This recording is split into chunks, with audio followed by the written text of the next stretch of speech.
All right, so in this problem here, we're exploring transformations of functions. That's going to be us sort of trying to figure out how does multiplying or adding and dividing and subtracting a function impact its graph. So in this particular problem, you can see that we've multiplied f of x by a negative, and we've also added one on the inside. So we're going to explore what happens to the graph of f of x, which is shown here, when I do these transformations. So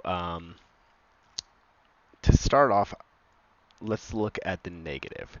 Whenever you multiply the outside of a function, what's going to happen is it's going to take all the y values, right? Because f of x is realistically all the y values, and make them negative. So instead of having, here, let's draw a graph here. Here's 6, 2, 4, 6, 2, 4, 6, 2, 4, 6. So you can see this graph of f of x has at x equals 2, y is equal to 4. So if I have multiplied a negative onto that, then at x equals 2, it would be f of x equals negative 4, right? You see how it's been flipped upside down. Similarly, over here at negative 4, we are at y equals negative 2. So at negative 4 for x, the new function of negative f of x should be at positive 2.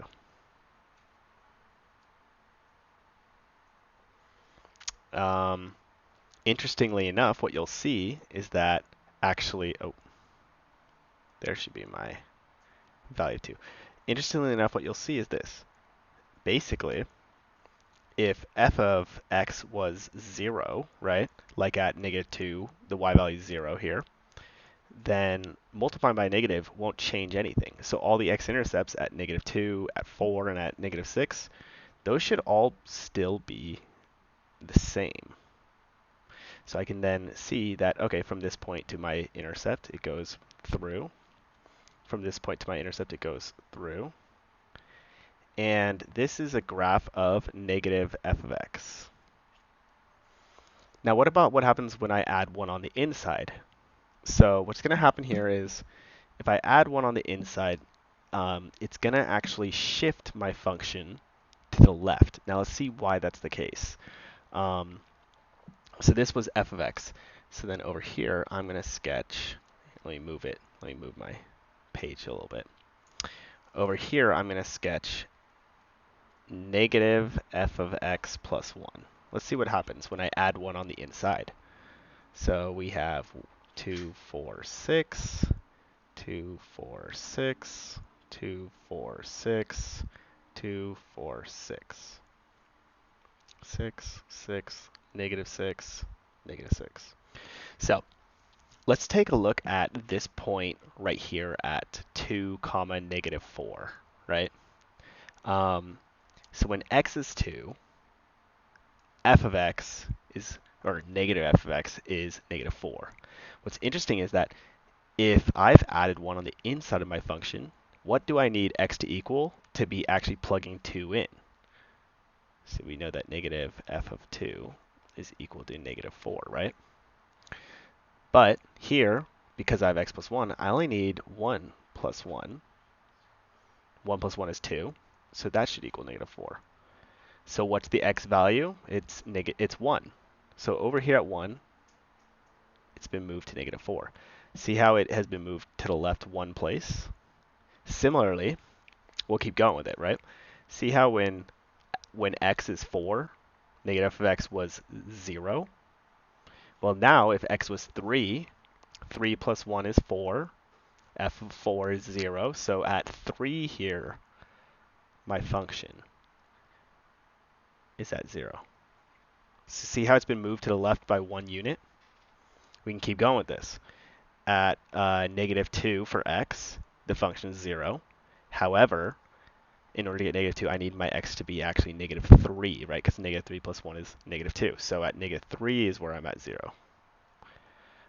Negative 4, I'm at 2, but really I need negative 5 because negative 5 plus 1 is negative 4. So at negative 5, I'm at 2 there. And then finally, at negative 6 is 0. However, to get negative 6 here, I need to have negative 7 for my x value. So let's extend this a little bit. There, that could be negative 8. So here's negative 7. So you can see the shape has not changed at all, right? When I added 1 on the inside, the shape has just shifted to the left by 1 unit. When I multiplied by a negative on the outside, it flipped it upside down. All right, so this is the result. You can actually use this same logic to explore all sorts of transformations of functions. For example, multiplying by a negative on the inside doesn't flip it upside down, right? Because the inside affects your x-axis. That would flip it such that actually the shape would look like, oh, if I wanted to sketch, I'm going to erase this guy. If I wanted to sketch f of negative x, for example, what would happen is it would look the exact same, but flipped over the y-axis. So instead of being up here, it would be up here. Instead of being down here, it'd be down here. And look something like this.